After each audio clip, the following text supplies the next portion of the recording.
Hello, am I visible, audible? Yeah. Okay, give me a moment to set my timer, then I'll start my speech. Starting in 3, 2, 1.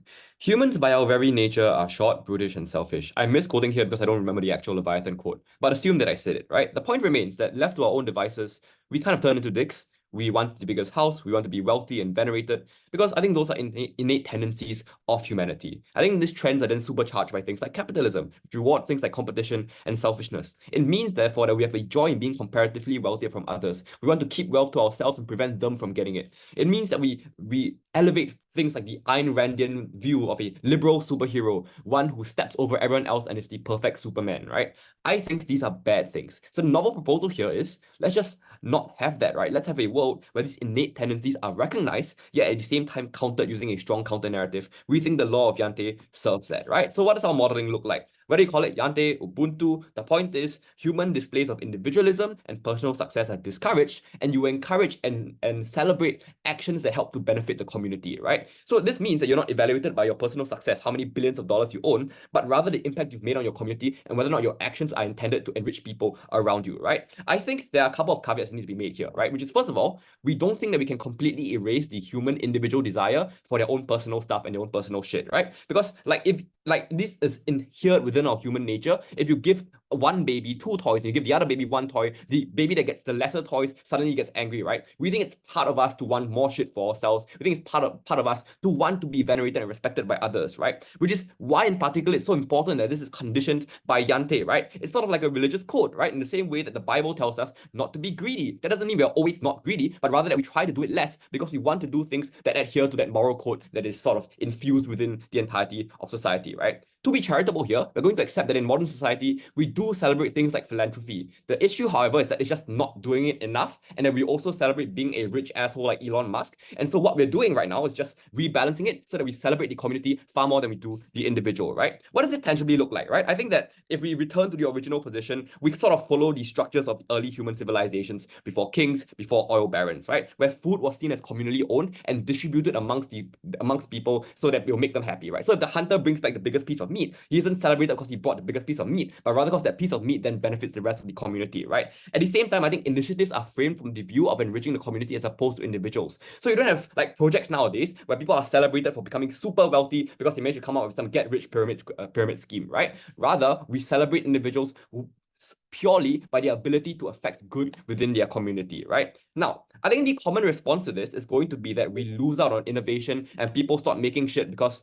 without individual benefits and without the ability to flaunt it, then people stop caring, right? I think there are a couple of responses to this. First of all, that the community benefits from innovation and therefore you're likely to be incentivized to still engage in things like innovation, or the community is going to try and invent new shit because everyone wants a flushable toilet, right? But I think secondly, even if you look at it from an individualistic perspective, even if you don't display it, you still have an individual desire to want your lives to be better, which is why you're going to invent things like toilets and washing machines because you're tired of like digging a hole in the ground and shitting in it, right? I think therefore that means that there is still a drive for innovation and like improvement at the point in which people still want their lives to improve or the community's lives as a whole to improve, right? Now, secondly, I don't think this norm necessarily means that we have to do away with individual property or capitalism, right? Because note here that if you read the info slide, it's very clear that we discourage displays of individualism, displays of personal wealth, right? But that doesn't mean that you can't still have your own stuff. It just means that you shouldn't flaunt it or that you shouldn't be proud of it, right? So people can still have their own houses where they can enjoy the security and privacy and whatnot. But what's different here is that if capitalism does emerge, or when it does emerge,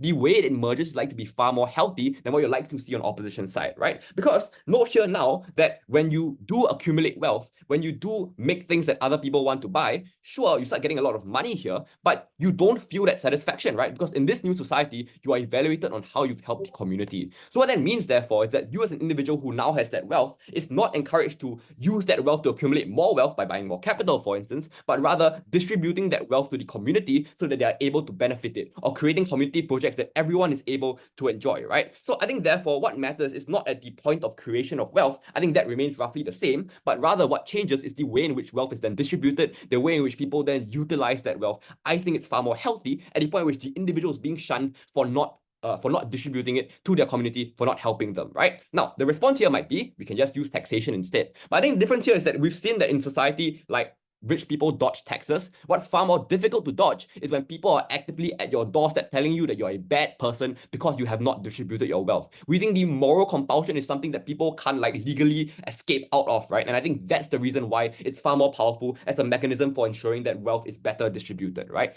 But let's take the trade-off at its best, right? Let's assume that to an extent we will lose out on innovation because maybe you need billions of dollars before you finally start to want to invent certain things. I'm going to argue to you that trade-off is something that we're willing to make.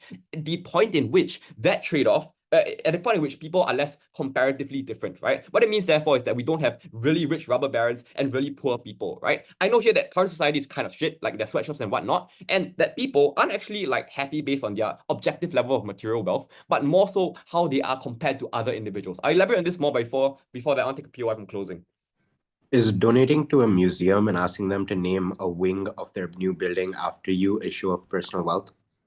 Yes, it is kind of dickish because you then ask them to name it after you, right? Like you realize that actions can have like two sides to it, right? So like if you donate it and you do it anonymously, then the people around you, your family who knows you did it, they celebrate that behavior. If you then try and name the museum, then like bad, right? I think that's how it works. So here's the thing, right? Why is Guinea so happy despite being so poor? Because I think people aren't always engaged in this rough capitalistic competition against each other, even though they might be poorer. And the fact is everyone else is living relatively similar lives, or at the very least, even if they're not flaunting it at each other, right? I think humans derive innate happiness not from their objective levels of wealth, but rather their ability to see that other people around them are also doing fine, but not doing way better than them. I think therefore that if the priority of human life is to maximize well-being and happiness, we do that on side opening government, right? Briefly on some minor potential preempts, right? On art and the individual, like sure, maybe you have less individualistic art, maybe you can't dress the way you want to, but I note here that this is a two-pronged thing, right? Insofar as your individual expression doesn't harm the community, although it might not be celebrated, it does not necessarily mean it's going to be shunned, right?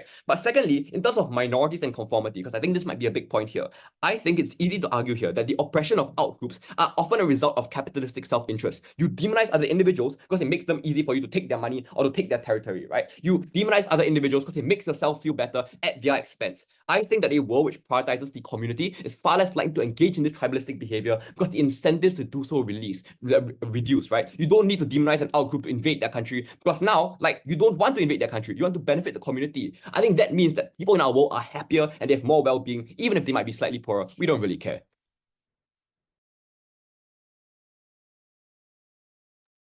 Thanks for that speech. Hello, whenever ready. Yes, well.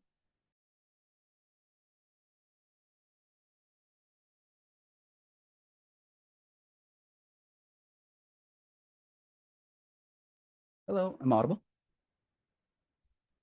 Yep. Great. I'm just going to start off. All right.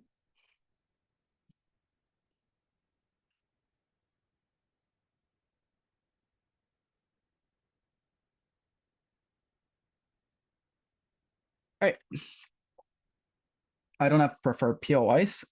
If you can, though, I'd say just open your mic. I might not be able to see the chat, though I will try. Secondly, I don't have preferred pronouns, so whatever you call me, it's fine. All right. I'm also not going to be turning on my camera due to internet problems, just in case.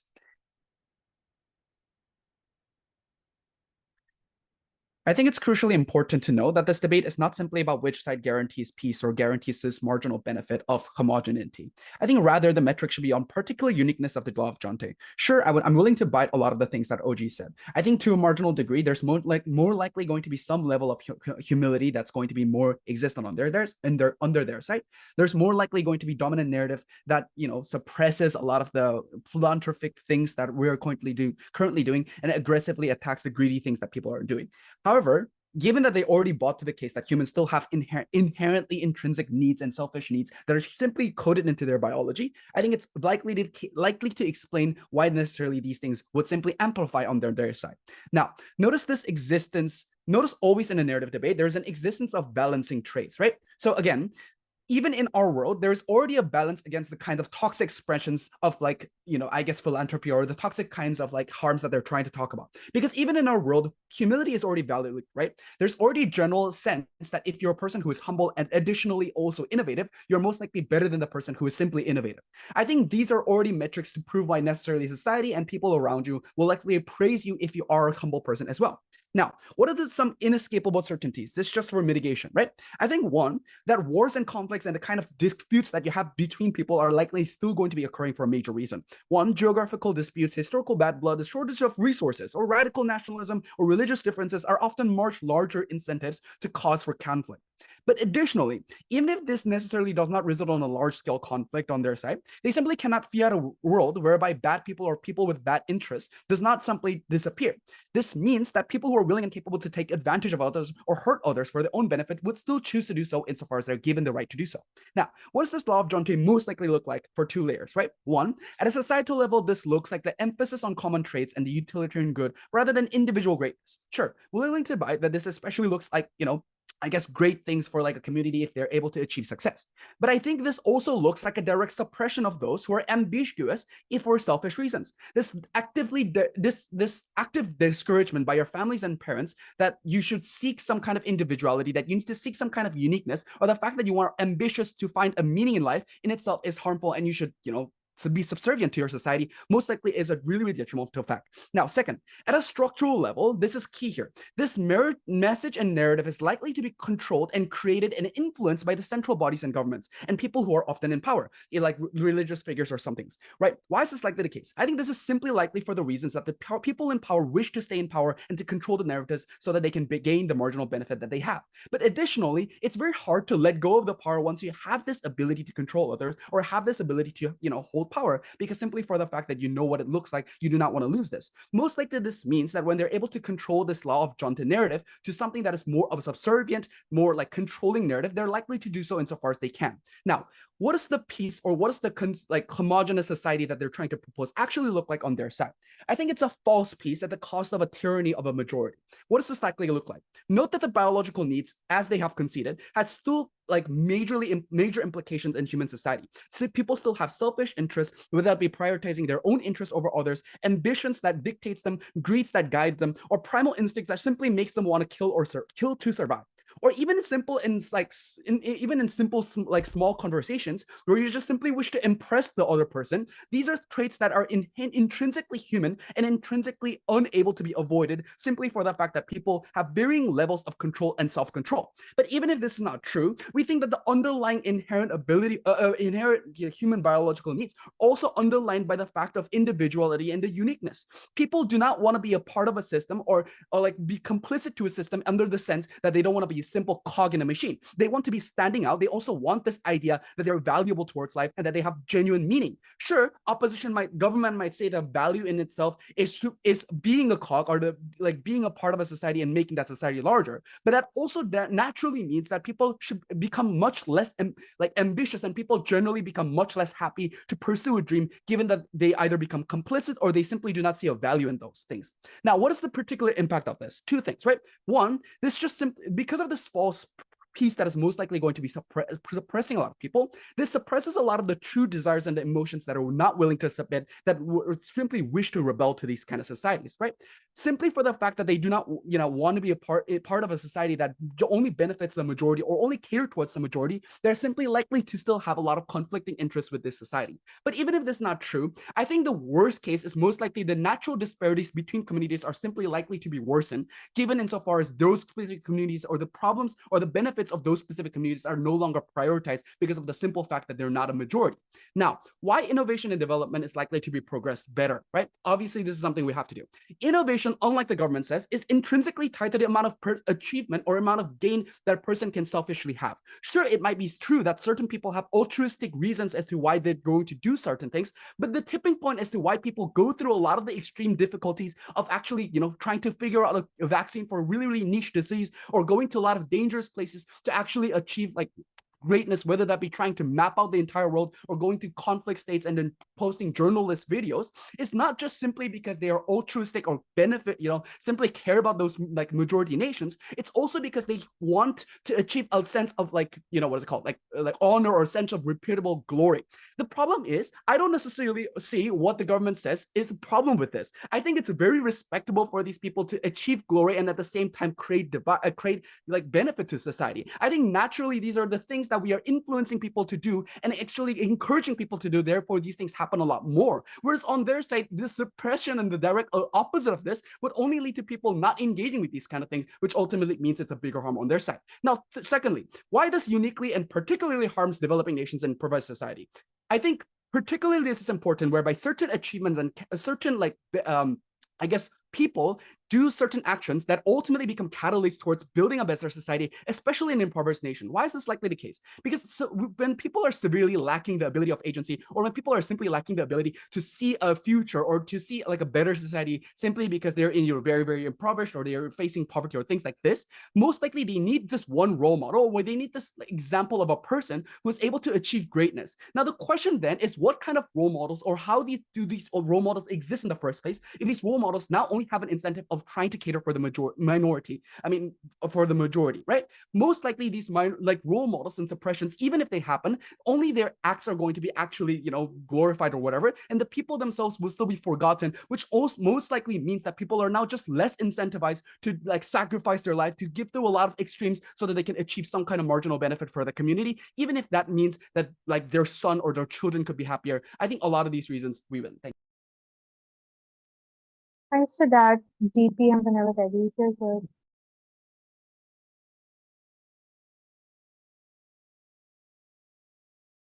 Am I visible and audible? Yep. Set my timer, then I can start.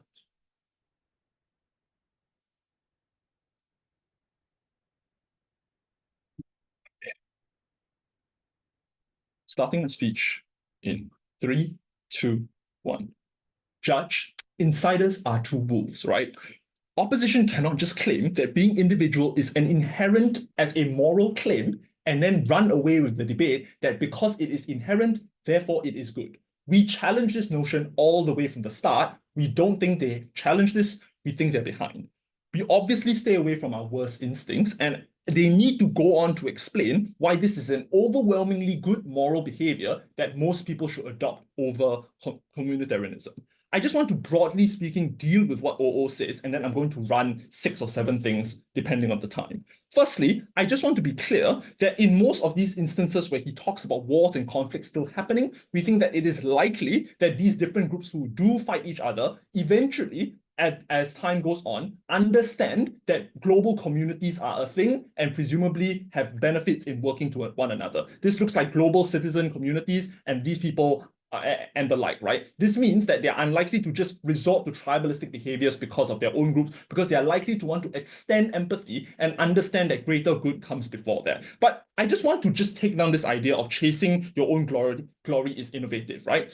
Ramanujan, the greatest mathematician in the face of the planet, presumably was a man who did not give a shit about his own individual achievement and instead believed that his benefit to his community, the global community, and to his God was in fact the most valuable thing in society. It is these things that oftentimes drive our ability to chase the impossible, to unite together and do the things that previously were never able to do. I'm going to be talking about a couple of things. Firstly, I'm just going to prove really simply why community beats individual even at the cost of agency. Like 3 reasons for this. Firstly, it already just at a most trivial level secures a base level of quality of life.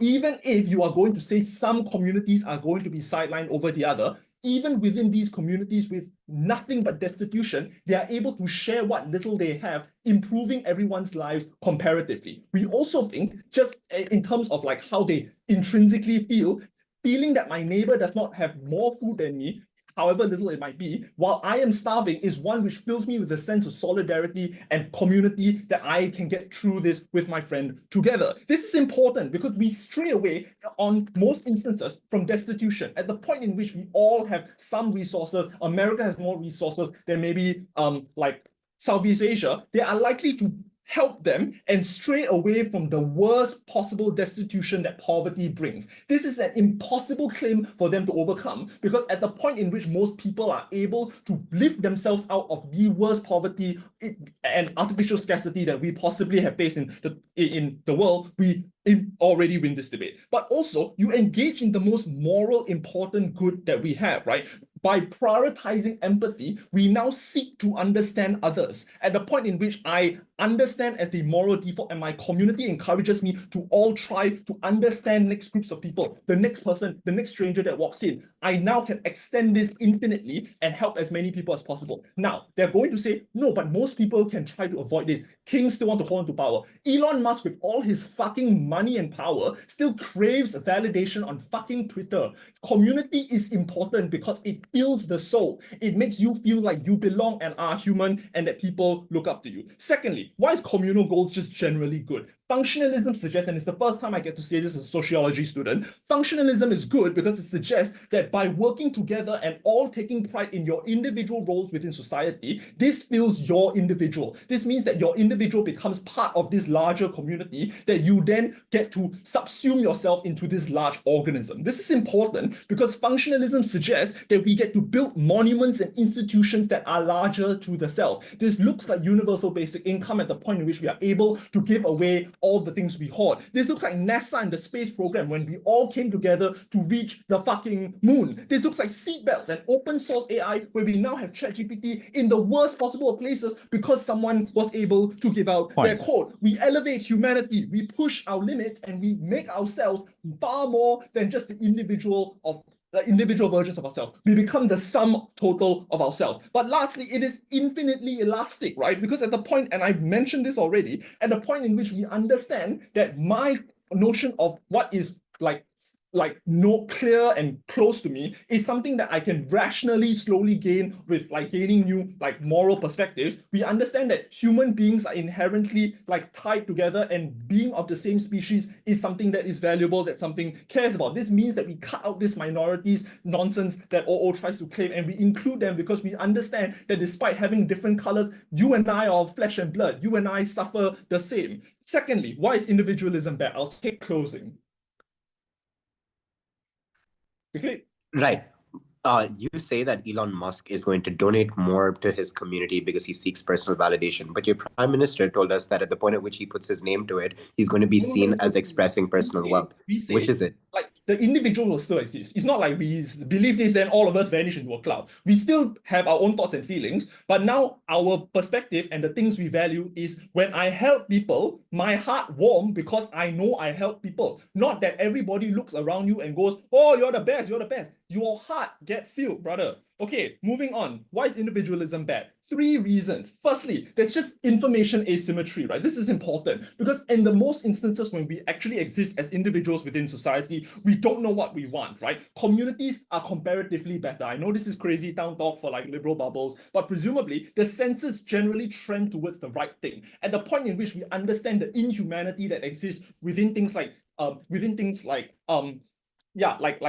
Black histories in America, we understood that moral layers need to secure this, and we then moved as a society to try to end things like racism. But also, this change generally looks more meaningful, although it is slower. This means that at the point in which the margin has changed, that change is more likely to stick and not likely to needle people who feel on the outliers. Secondly, it erodes common ground. People oftentimes feel like because they have their own individual morals, my individual morals don't have to be compatible to yours. This is problematic because at a point in which we no longer are able to understand the base understanding of what we all want as a community and treat that as something of the utmost importance, we are willing to deviate and go crazy on each other. But third, Joshua talked about this, we play into selfish moral default. We prioritize values which directly deconstructs the purpose of community, something that we all work together to try to pull ourselves out of this rut. Because of all these reasons, because we don't want the dark ages, side with opening government.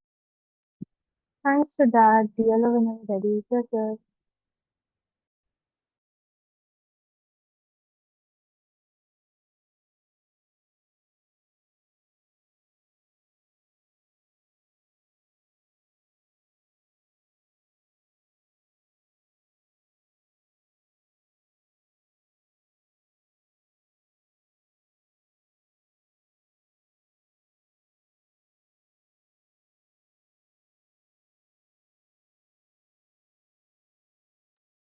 Hello, am I audible?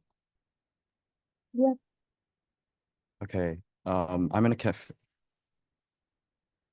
cafe right now, so I'm just wondering if like the background noise is too much or anything like that. So, let me just set up my timer.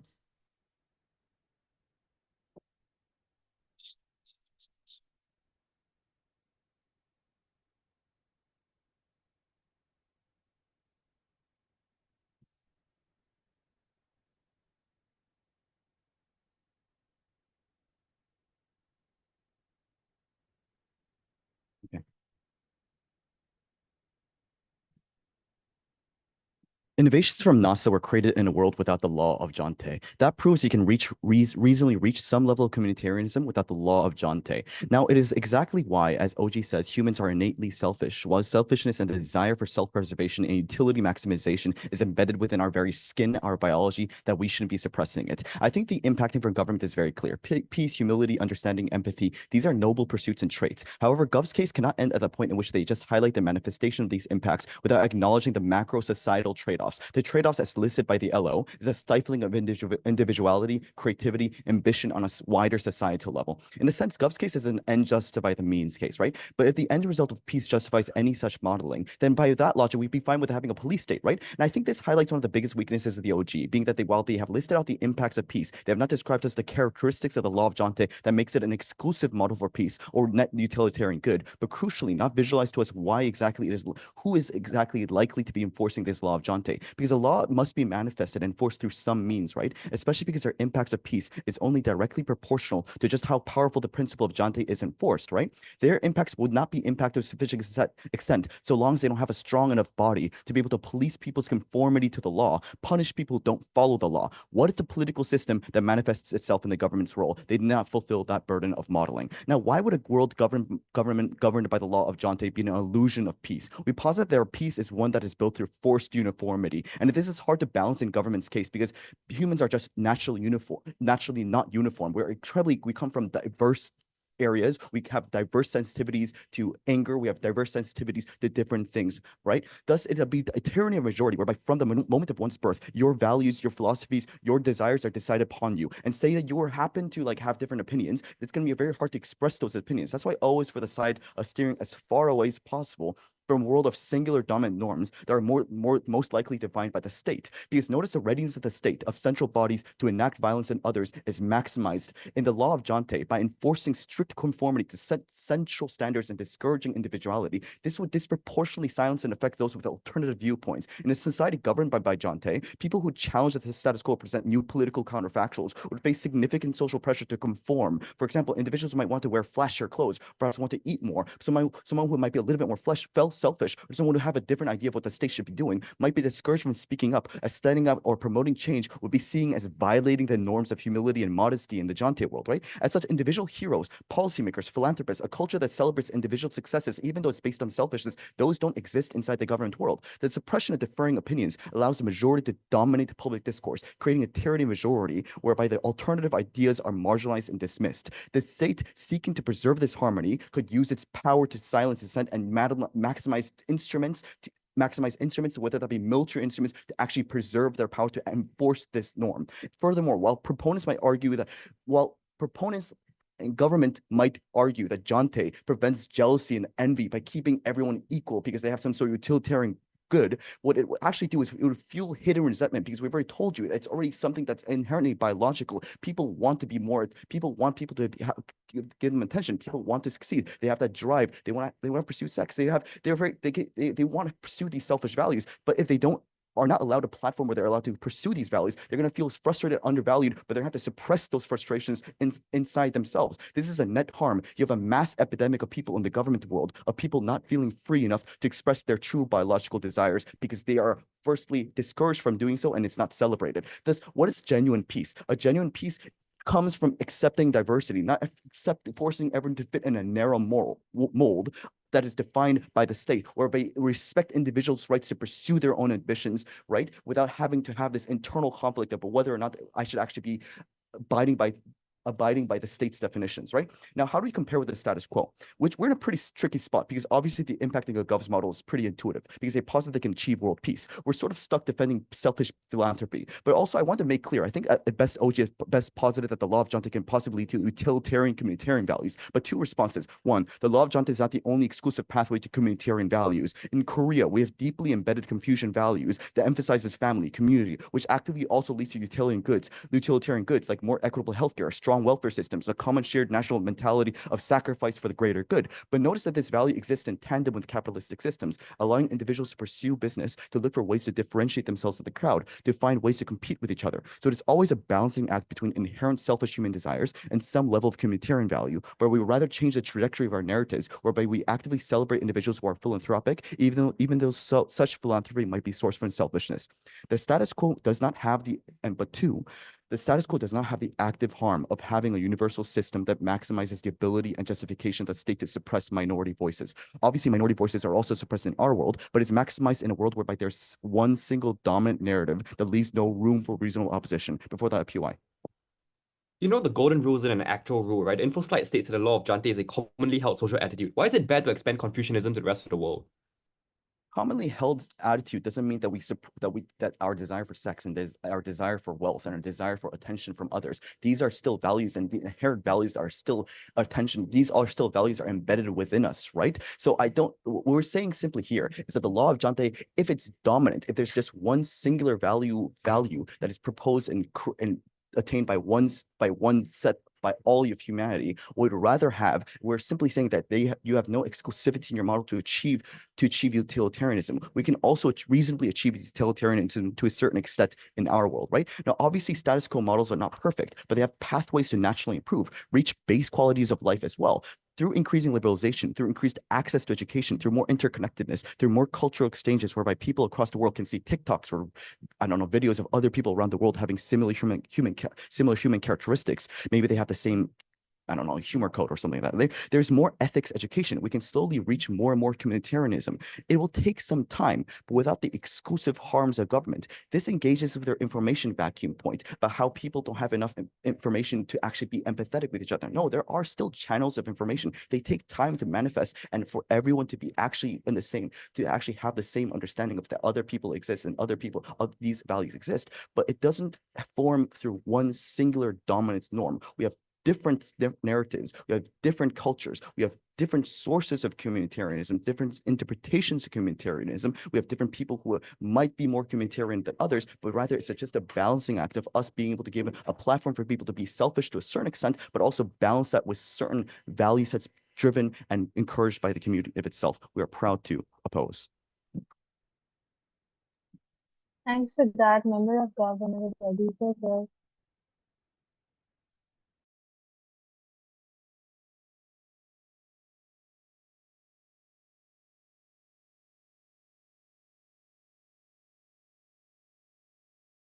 Can I be seen and heard? Yep.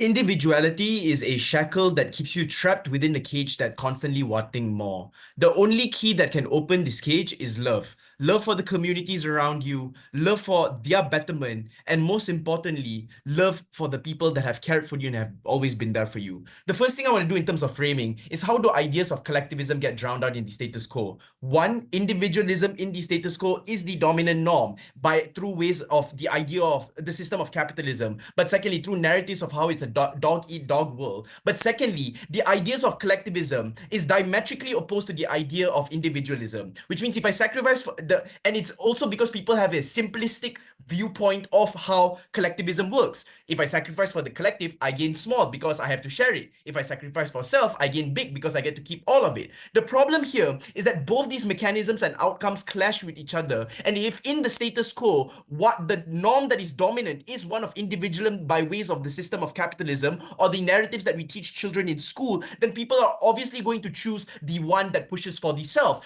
This framing is important because just with this, we prove how human nature or psyche is largely decided by the structures around you instead of one that is inherent. Yes, we want to avoid pain, but the mechanisms through which we avoid pain and what the outcome looks like can be decided by this dominant norm. Therefore, the human nature claim is out of this debate. But this other claim coming from OO that we need a balancing mechanism. Let's talk about the worst case. If the worst case in our world is that people overly sacrifice for their communities and maybe face some pressures in terms of the need to sacrifice, versus the worst case in their world, that people hoard wealth, that people take away opportunities from other people, I ask you, Judge, which world do you prefer to live in? Is it in a world where people are pressured to do good for their communities and therefore resulting in a larger net benefit for everyone? Or is it in a world where it results in a larger net harm for everyone? How are we then entering this debate? OO's case about innovation and how innovation can lead to a betterment of society is a bit blurry, because whether or not people innovate solely for your own legacy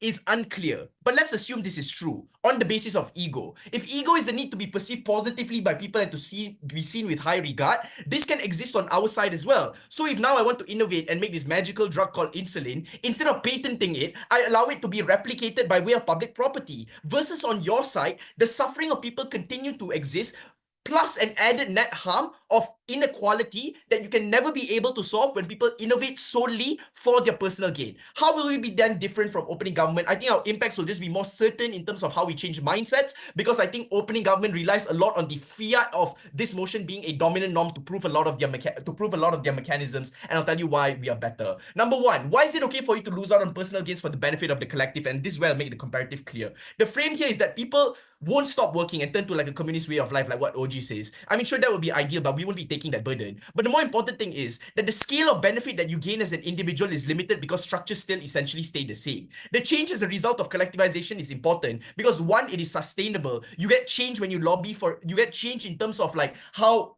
like the job industry works, or like how certain forms of housing works. And this is sustainable not just for yourself in the future, but for your children and your family, the members of the community that you are part of. But secondly, in terms of certainty, bias and racism is by luck. You never know if the racist interviewer at your job is going to think you are one of the good minorities and hire you. That is why when you tell this to individuals, the fact, just because you tell this to individuals and they practice that level of individualism, it doesn't mean that they're going to succeed in that version of individualism, because especially for minority groups that are always going to be subjected to external factors, this is something that you can't control. The trade-off then that we're willing to make just on this premise is the immediate benefits to certain individuals. But secondly, even if they get some level of rights that you want to talk about, the narrative that tells you to be part of a collective is one that is a powerful and all-encompassing narrative for a few reasons. One, it's a safe space. Being part of a collective provides a safe space where minority individuals can share their common experiences, struggles, and discriminations. And when people feel supported and understood, that's when they're better equipped to like contribute to society as a whole. Therefore, if I feel more strongly for the community around me, this benefit of innovation that is bound to affect everyone at the end of the day, because OO's like mental gymnastics of how you need to be individual to benefit the society is a bit unclear, because people can feel that through this way as well, because they're more motivated to contribute to the community in the first place. But secondly, in terms of visibility, all your life as a minority, you aren't seen or heard as a minority group. But when you take part in protests or collective activities, you feel seen and heard by not just members of your own community, but members outside as well. But thirdly, it makes people think of how they're contributing to a larger cause than themselves. This impacts in terms of how people leave a legacy at the end of the day.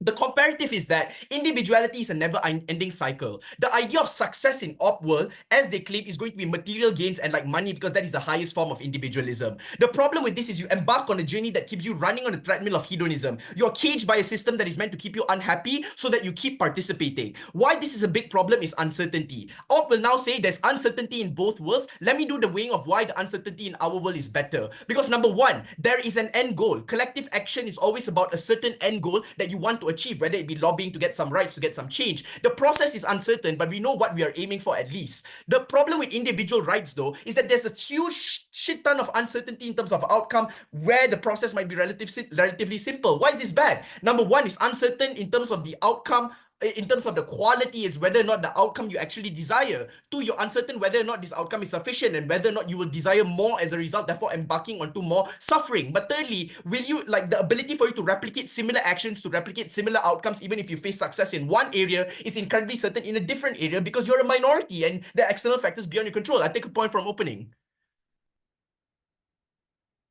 Okay, collectivization then doesn't rely on this uncertainty because you get certain benefits, the formation of relationships, support structures, safe spaces that you're able to benefit from versus the uncertainty of like capitalistic outcomes. But second extension then on how this results in the worst manifestations of it being taught to people and practice, and this is where we'll clearly take over our opening. The premise is that a dominant norm is one that is taught to individuals and passed around by parents, education systems, and society. And this is what like it'll be reinforced by key structures, right?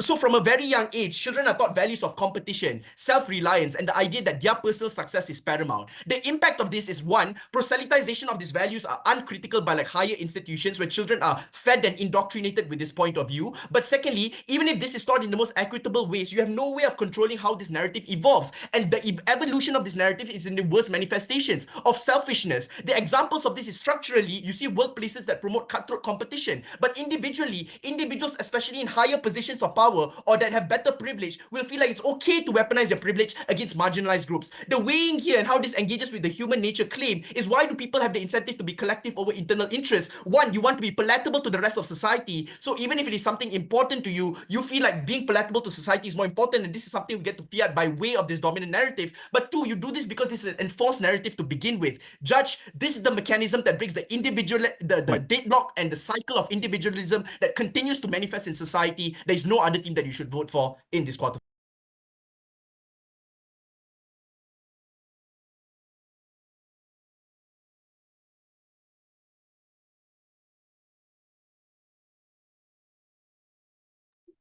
Thanks for that speech. Member of ALP whenever ready. Here.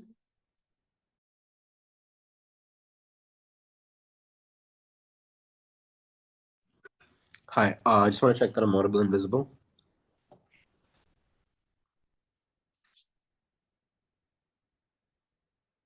Hello. All right, cool. Before I start my speech, I'd just like to say that I'd prefer if POS were offered by chat. Okay. Starting my speech in 3, 2, 1. 2 paths to victory for closing opposition. Firstly, I'm going to talk about how communities decide what an expression of individuality or success is, and why that's always going to stack against people's ability to access their own agency. And secondly, why it is the expression of your individuality or the expression of your success that gives you certain unique benefits on closing opposition. Before that, a couple of notes about government case on a whole. The first thing is I just want to point out how funny CG's extension is, because they start out by saying, guys, OG is unreasonable. They're talking about a communist society, and then proceed to give you an extension about how they're going to tear down structures of power and end racism. Let's be realistic, guys. You're probably going to live in a system of capitalism on either sides. Everyone agrees with that. The difference is how do you actualize and realize your actions within this capitalist system? Do you feel bad every time you compete and go the extra mile because you want that promotion? Or do you feel good because you decided to stay home and not go for the better job that was on the East Coast because you wanted to stay back with your family instead? These are the trade-offs that people make in their daily lives that is probably most likely what the Law of Jante is truly about. But secondly, I just want to say that just because a norm exists doesn't mean your desires are magically going to go away. There is a norm against laziness. That doesn't mean I don't want to procrastinate. I just feel really shit when I do. And finally, more importantly, this is about your expression of your interests and your desires. So everything government says about magically turning this into a world where your heart feels full when you give back to your community isn't really the case. The difference is just that people are going to express themselves and express what makes them happy or less happy in different ways. Okay, then. What are our 2 extensions within this round? Firstly, what does the Law of Jante actually look like, and how does this impact people's agency? I just want to point out here that an expression of individuality or an expression of success is a very murky definition in and of itself. I.e., people who decides what it looks like when you express success or express individuality. I think there's largely 2 brackets here.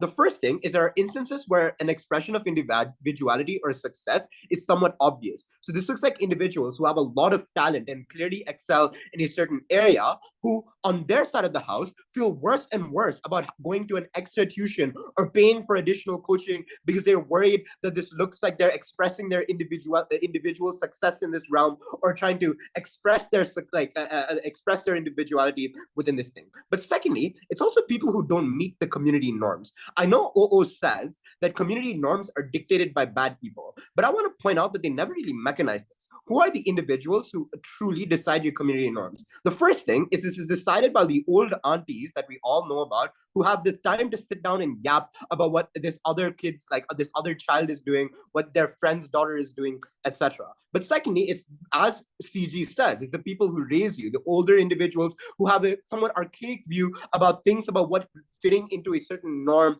may look like or not. Government claims that they're the side that helps minorities, but in reality, they're probably the side that alienates any kind of individual who finds it difficult to fit into any form of norm that your community expresses, whether this be queer individuals or people who just want to be individual in and of themselves. But finally, I just want to really quickly just deal with this like entire exchange about what rich people do. Like, guys, rich people are probably going to be selfish on either side of the house. The difference is that they're going to just act poor in government world because they don't want to be called out for personal expressions of like a large amount of wealth. We think that's actually bad because they're going to continue to like enjoy their luxuries. They're going to continue to do the shitty things that rich people do. The difference is that it's much harder to do things like talk about their privilege because they try their best to keep that hidden. The reason we talk about, like, when every time Elon Musk starts yapping about how brilliant he is, we talk about the emerald mines his father owns. Every time Donald Trump starts yapping about how much of a self-made businessman is, we all talk about the small loan of $1 million his dad gave him. Discussions around privilege and discussions around the different advantages people have only happen when those most privileged feel comfortable about actually showcasing how their privilege is manifested on our side of the world. Now, secondly, then, why is this going to do things like reduce agency? The first thing I want to point out here is just that now I talked about things which are pretty obvious in terms of expressions of success, but a lot of other expressions of success are very murky because to a lot of individuals, any kind of expression of like some form of like thing happening that didn't happen to that individual may seem like an expression of success. So if I go down like later and talk to someone who never broke at a debate tournament about how much fun I had breaking at Osaka, even if I don't mean it to be an expression of success, that individual is going to receive that as an expression of success. And that's going to be something that's always going to be weighing on my mind every time I want to talk to someone about what I'm doing, what my hobbies are, what I want to do in the future. The important thing here, and the trade-off that Gov says, is that you're far more likely to express success by giving back to your community. But government shoots themselves in the foot in response to the POI, because why is anybody ever going to try to gain validation by giving back to their community and being philanthropic on your side of the house if they can never put their name to it? Because the second they put their name, acting out against, like Gov's only like nuance here is that, oh, your heart feels full when you actually do it. But let's be real, guys, that's not actually what happens. A large number of people are philanthropic because they want to feel good about it, but they also want to be able to do things like tag their name alongside it, be remembered, whatever. The implication of this is not just for the richest of individuals, but for the daily individual, the average person. You have to think twice before taking any action. When you're already in a system that forces you to compete with everyone else, if you feel bad every time you win, that is something that's going to make your life hell on the daily. Opening? Maybe could you guys actually engage with the fact that we try to change the default like feelings that we have from the start rather than just try to hand wave away? I engaged with that in the beginning of my speech. Like, the way you try to change that is by making people feel bad about it. It doesn't mean those feelings disappear. It's just that they feel worse when they happen and they try their best to hide that or whatever. Even if you changed it, like, I'm going to talk to you about why expressions of success are important in and of themselves. 3 reasons here. The first thing is that for a lot of individuals, the ability and skill to market yourself is important. A lot of people with privilege are going to be able to continue to access things like job interviews, etc. The difference for someone trying to climb up the social ladder or whatever is people who brag about the success that they have, who flaunt their resume and say that they're the best debater in the world to get that internship or whatever. But secondly, it's about increasing the self-esteem that you have, because it's important to be recognized, to feel like you're actually giving back to your community. But you're never going to be recognized at the point at which you have to be fucking Batman and do it in secret every time government wants you to try to do this in the first place. But thirdly, expressions of success and individuality are important in in creating strong role model figures for young kids who are looking up to people and want to believe that they can be bigger than the situation that they are in. For all of those reasons, this is a clear CO win. I'm so proud to oppose. Thanks for that, Rajat, whenever ready. Okay.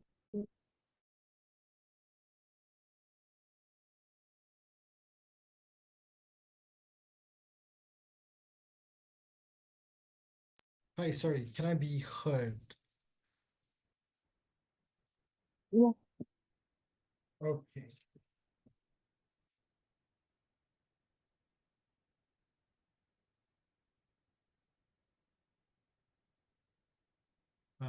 Can I be seen? Okay, I'm assuming I can be seen Yeah. as well. I'll take a point by chat, only by chat. Don't interrupt me and don't badger me in chat as well. If you say it once, I'll see it, and then I'll probably take you when it's time.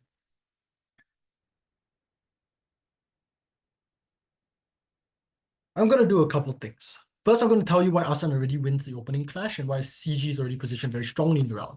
Secondly, I'll give a couple extraneous rebuttals from opening opposition and a bit by proxy closing opposition, and then I'll view closing opposition case as a whole. First, and most importantly, why Asan already beats the opening clash, putting us well above OG and at least in a better position against OO than our opening, really breaking the deadlocks in opening. 3 reasons. Number 1, Asan exclusively proves to you why we are likely to subscribe to a dominant norm over our own individualistic needs. Because O is right. OG doesn't prove to you why individuals are likely to want to subscribe to dominant norms when both sides agree that they have these needs. Like, first off, one call out before I get into that. Let's be realistic. Like, O tries to say that if we believe in this norm, we are unlikely to do basic needs like perform sex because they're inherently individualistic. Yeah, be realistic, guys. Like, you're probably still gonna have sex. Like, you're just probably not gonna celebrate the act of sex being individualistic, and we think those things are fine. So Asan proves to you why people already go against intuition, or why it is likely to happen when there is a dominant norm because of the reasons he gave you. But also, secondly, they've never proven why individuals don't sacrifice. Because if they claim that these narratives exist and it already exists on both sides of the house, I'm unclear as to why sacrifice doesn't happen or people are unlikely willing to sacrifice. Number 1, the sacrifice claims that happens, then the benefit just compounds on scale on the side of closing government because we claim we expand that nature in order to sacrifice in order to benefit the collective good. But number 2, why is this sacrifice or this dominating presence a key tipping point for people to repress them to a crazy amount to the point in which they're unable to ever self-actualize? But number 3, I'm unclear as to why this is the only way to self-actualize. Given the fact that Asan has already proven to you why necessarily these are always options that individuals can often opt in as an alternative path to self-actualization. If individualism was a method to self-actualization, feeling good about doing things for your community and seeing other people's lives being better is also an equal form of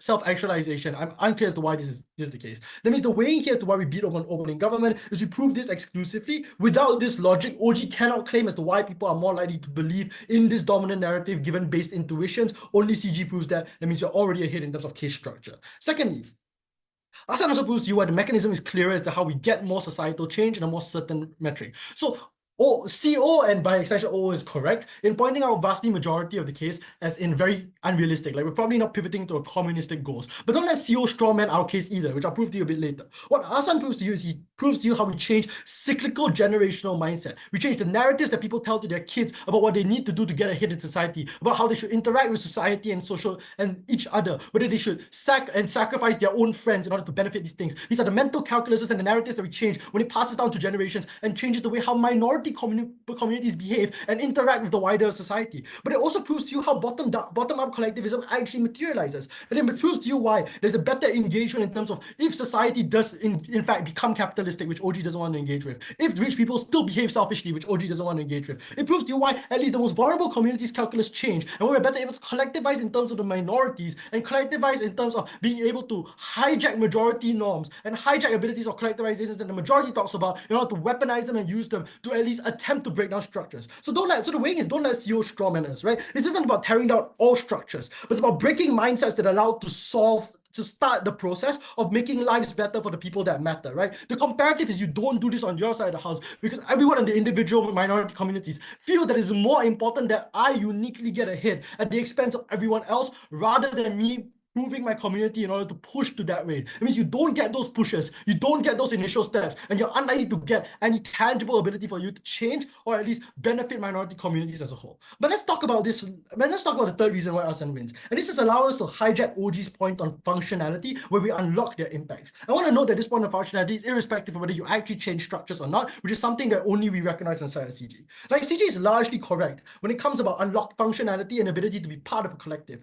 But only Asan, and you look at Asan's speech, exclusively explains these outcomes beyond good vibes that OG wants to talk about, right? Here's the reason why. Number one, we prove that we break the hedonic treadmill by allowing us for a certain outcome and a process in which to get there comparatively on opposition's world, where you have an uncertain outcome, but maybe a quicker, faster process to get there. Because functionalism is certain. You are certain that you are contributing to a greater cause, and that is where your self-determination, and that is where you break the hedonic treadmill of never playing their game and allows yourself to self-actualize. But secondly, this is incredibly important for a very vulnerable community. Individuals that don't have any other ways to express their agency and access self-actualization. We tell you that being part of a community and contributing to this community, regardless whether it actually has change, is a method for you to self-actualize and an exclusive method for you to feel good about yourself. And this is an exclusive benefit that CG brings to you that OG doesn't clarify as to why functionality actually does this. And the reason why this weighs is because we claim OG's argument because we practically prove why functionality is the key tipping point for people with no agency in order to self-actualize in a world where maybe other structures exist and they are already preventative. This is a method to actualize. I'll take CO in a bit, just before 6.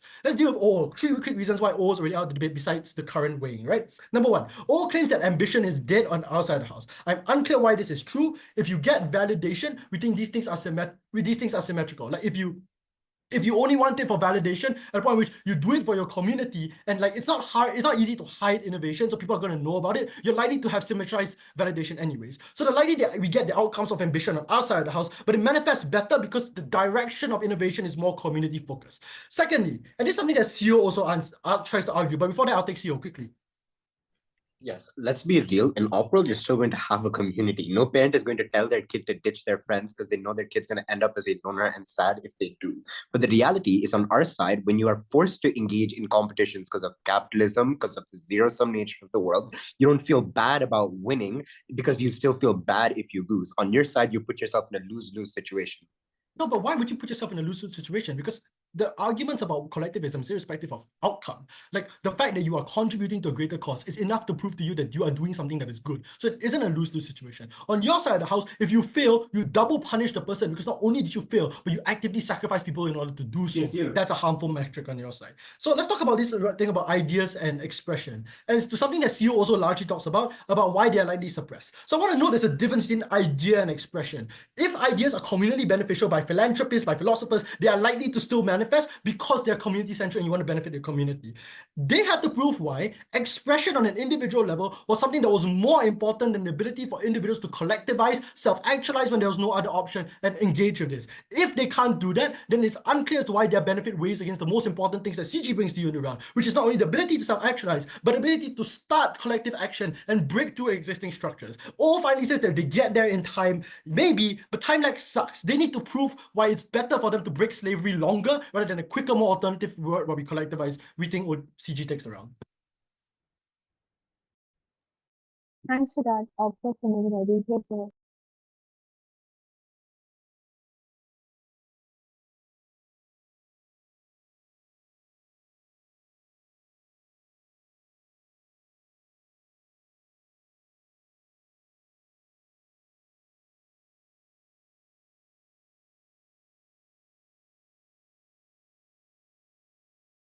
Great.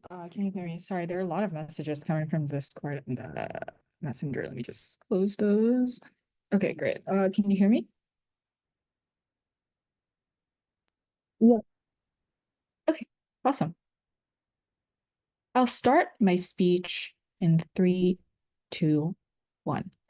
OG and CG seems to be debating a different wording of this motion, where it is, this house prefers a world where individuals prioritize their community over themselves. Because their case is two-linked. One, that they get the fiat to make everyone magically sacrificial, and that two, that sacrificial mindset is all of a sudden going to lead to all these benefits. So let's break those two things and wash out all of these things and talk about why the expression of individuality and expression of personal success is the real burden of this debate that only CO properly fulfills. Firstly, then, why government does not get the fiat to change the inherent mindset of people. I mean, they kind of concede this, which is like people still have to defend capitalism. People still live in a world where you have to compete for resources. People still have to be selfish to some extent, to a large extent, because all of these things make up like how the world functions, and all of these things is very inherent to us.